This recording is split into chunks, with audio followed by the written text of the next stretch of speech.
pour Max Verstappen, est-ce qu'on serait pas sur la dernière chance? Parce que tu parlais, Cyprien, d'un doublé potentiel de McLaren avec Norris devant Piastri qui donne l'avantage à Norris.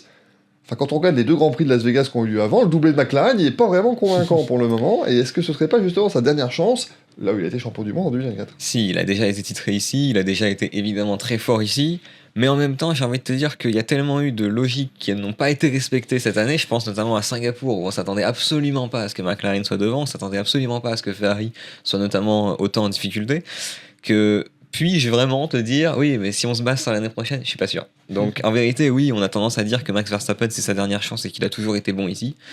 En revanche, les McLaren, j'ai l'impression qu'elles savent quand même bien s'adapter cette année, et Norris est surtout sur une pente ascendante assez impressionnante, donc je le vois pas sortir à minima du top 5, et à mon avis ce qui serait suffisant pour lui pour sécuriser une position très correcte. Je suis pas aussi catégorique que Mathieu là-dessus. Moi, je pense que les McLaren peuvent sortir du top 5. Ok. Pour le coup.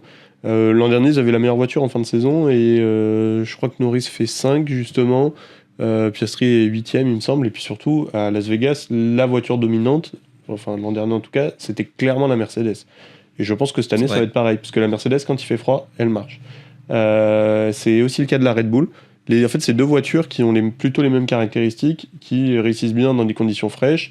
Je pense du coup, à mon avis, hein, si je devais pronostiquer que le podium, vu l'état de forme des deux pilotes Mercedes et de Verstappen, bah, ce serait Russell, Antonelli, Verstappen, peu importe l'ordre. Je les vois comme ça. Je vois bien les Ferrari aussi, pareil, qui ont déjà fait des podiums. Leclerc a déjà fait des podiums. Hamilton, fait deuxième l'an dernier avec une Mercedes, certes. Les Ferrari peuvent être devant les McLaren, ça peut aller vite. Ils peuvent vite se retrouver 6 et 7. Mais en fait, dans tous les cas, s'ils sont 6 et 7, c'est Lando qui est content. Voilà. Parce que même si Piastri est devant, Piastri marquera quoi? Allez, 6 points, Norris 3, Norris 4 plutôt. Bon, il perdra pas grand. Mais ce qu'il faudrait, dans l'idéal pour relancer le championnat, ce serait qu'on ait les McLaren en fin de top 10, voire en dehors, Oui, l'idéal. ce qui serait là par contre. Et Verstappen vainqueur.